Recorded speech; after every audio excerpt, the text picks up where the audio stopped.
Tucker Carlson beefing with Ben Shapiro. What y'all think about it? Explain to me your fascination with Tucker.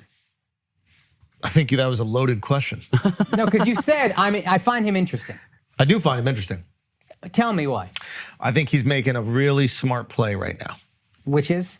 I think he smells blood in the water with Ben. So again, I think that Tucker and Ben Shapiro and other groups as well are fighting for the same group of people, right? Let's be the most generous and say middle to the right Americans. And Tucker knows that the Daily Wire is the largest independent version of those people, or the largest independent system that is satisfying those people. And those people are conflicted about Israel-Palestine. Ben Shapiro has got to lock in, or maybe he really wants to lock in, but I'm riding so hard, I'm making every single news story about this. We have to talk for our people, we gotta speak for our people, et cetera. And I think Tucker is in a position where he's like, I'm gonna use this. He already sees the fan base being segregated on this, or separated, or whatever the fuck word I'm trying, fractured. Daily Wire's fan base on it. So he's like, I'm gonna use this as an opportunity to scoop up all those people that aren't exactly into the reporting that Ben is doing. Yeah. So I think that this is a right-wing news play. And now that Tucker's in the space, he's like, let me gobble up some stuff and let me see what I can do. Now he's in the independent space. Yeah. Yes. And his position on that specifically is like, I'm not emotionally invested in either side. I care about America. Well, the thing that's really interesting is it's like what's up?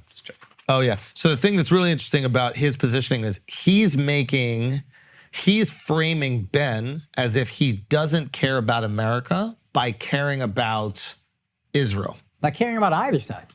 Or Palestine. Yeah. Israel, exactly. Now, I don't think that we exist in America as people that can only care about one thing. Yeah. I think it's an unfair framing. I think that you can be an American and Palestinian and care about what's happening in Palestine. I think you can be an American and Jew and care about what's happening in Israel. I think you can be an American and Indian and care about what's happening in fucking India. You can care about these things and you can utilize whatever platform you want to support the things you care about. I think it's one of the most beautiful things about America is that we bring our culture. We live in a free society where we can bring our past cultures and celebrate them here. You can't do that everywhere. You can't go around celebrating your past culture someplace because they'll be like, shut the fuck up, we just do this. Yeah. Now Tucker said something, my family's been here for hundreds of years. And it's like, okay, yeah, well, if you have no attachment to where you're from and of course you love America. That's all you have to love. You don't know what you are. Yeah. You don't know if you're from Prussia or you're from Sweden, you're from Norway. If you did, maybe you would feel compelled to speak on them as well. Even that as a branding thing though is like, I'm American through and so through. American. I'm so far removed from all that stuff. Yeah. I just can only be American. That's all. I can't have the capacity to care. Absolutely. But yeah, I don't like that framing where we can only care about the things here. And also to imply that like, if we cared about things in other places, it would take away from the opioid epidemic here. It almost felt a little bit like he was using the opioid crisis as a tool, which I don't like because it's like, Tucker, like you're interviewing the Wolf of Wall Street. What you doing for the opioid crisis? You're interviewing Obama's gay lover. Like, exactly. Yeah. You had Obama's opioid using gay lover on the pod. Like, so stop acting. So, now you're talking. So it's like, and maybe he has a lot of charity work that he's doing for him. Maybe he's donating money from those podcasts to this crisis. But the idea that he would be critical of somebody else using their platform for the things they cared about while he's using his platform for his own interests, I think is a bit hypocritical. Now, he's a sharp dude. Yeah. Tucker's a sharp dude and he's been through the fucking ringer.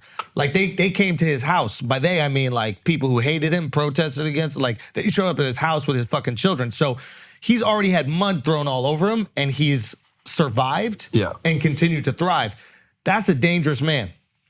You don't want to fuck with a man like that because most people have not experienced the worst of the worst, meaning what the public can do to you. Once you've experienced it and you know that you can get past it, bring it on.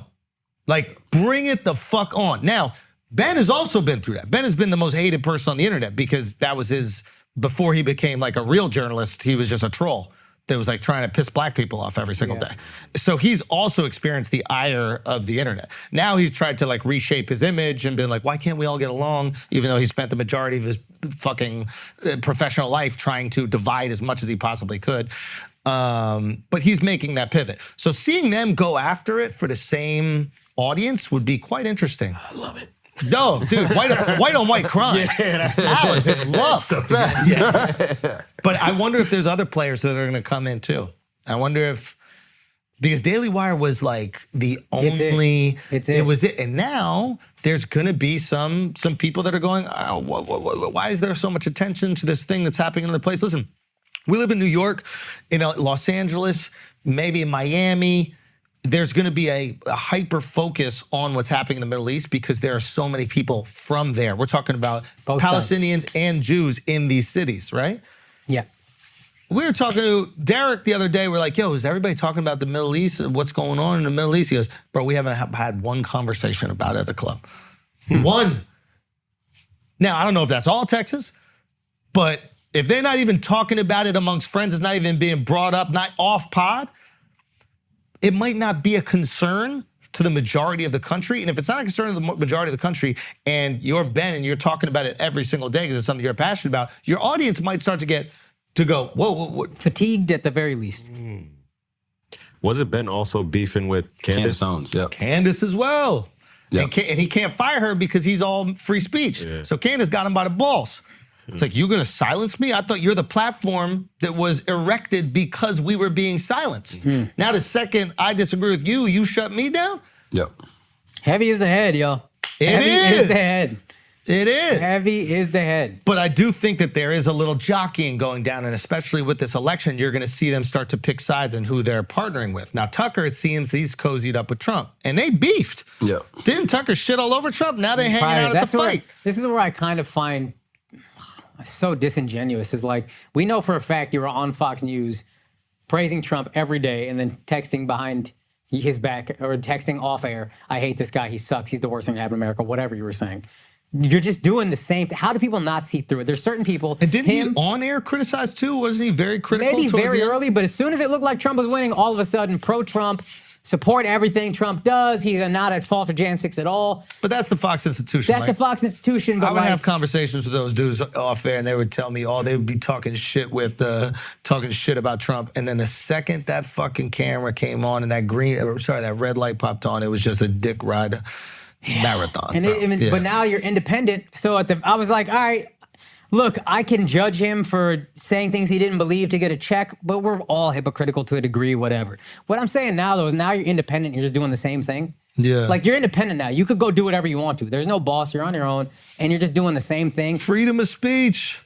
But it's not free speech. It's speech that makes money. It's speech for profit. Of course. But you can say whatever you want. I'm not as mad at him as I am curious. The people who bought in again, like the people who keep buying into Ted Cruz as being some authentic whatever. Like, there's just example after example of these guys being disingenuous. How y'all keep Ben Shapiro? That motherfucker, I believe he believes everything he's saying, whether I agree or not. What I hear from him, what comes to me, seems a genuine Israel, Palestine, talks about Israel a lot. I believe he believes everything he's saying. Yeah, I don't think that. Yeah, the only thing I would say he's disingenuous about is like wanting there to be, wanted the country to come together and like be part of one. I think that he cares more about monetizing his base than he does the whole country coming together. Fair enough. Yeah, because if the whole country comes together, he can't make movies that are poking fun at the left. He can't. He's monetizing the ire of the right towards the left. And that's where I guess what I'm doing isn't necessarily fair, because again, I think there are levels of hypocrisy to every human being.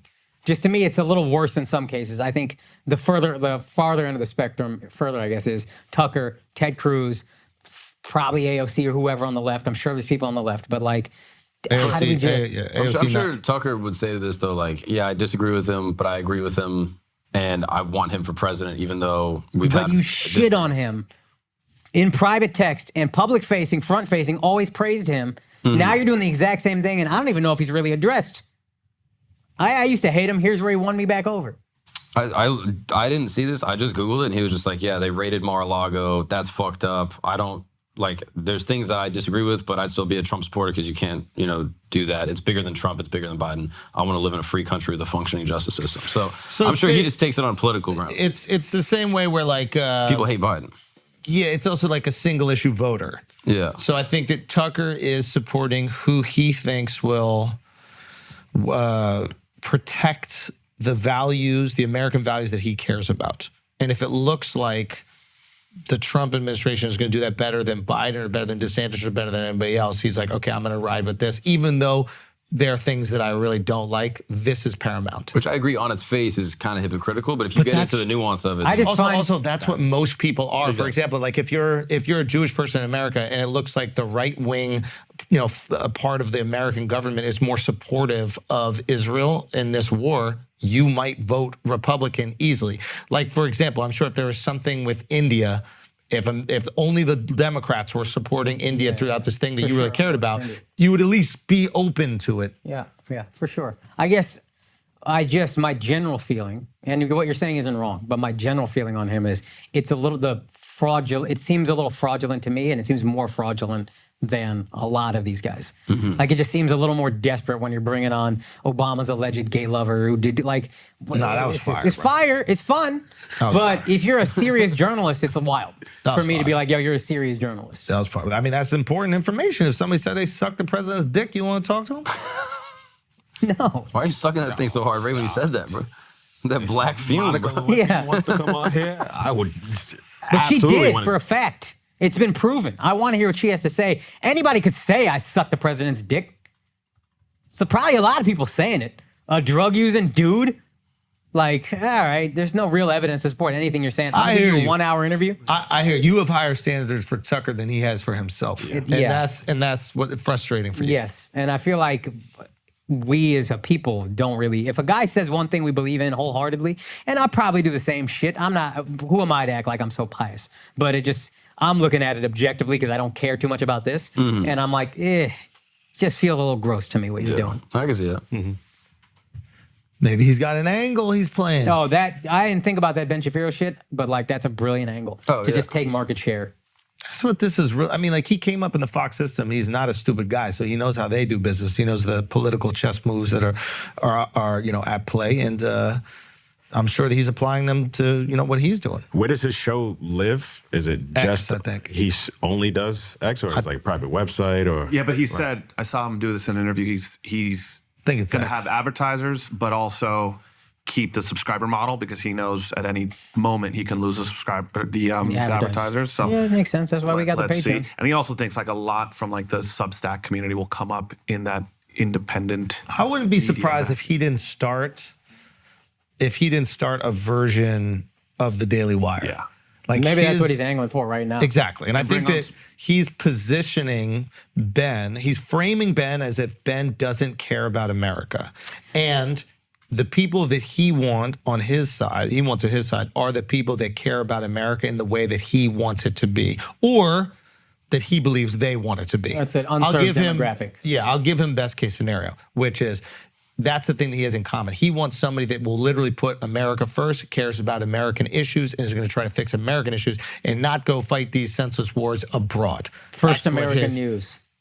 Something like that. So that's my assumption, and that he would maybe collect some talent around him, partner up with one of these billionaire, Peter Thiel types, get a bunch of money, create another Daily Wire, and now Daily Wire has got some competition. Bingo. I think that should probably be the move. But he's slow playing it. Smart. He's not just jumping into it. It's like, okay, let me build up this podcast. And he's doing a good job. People are fucking watching. Mm-hmm. He's got some interviews that are going viral. Mm-hmm.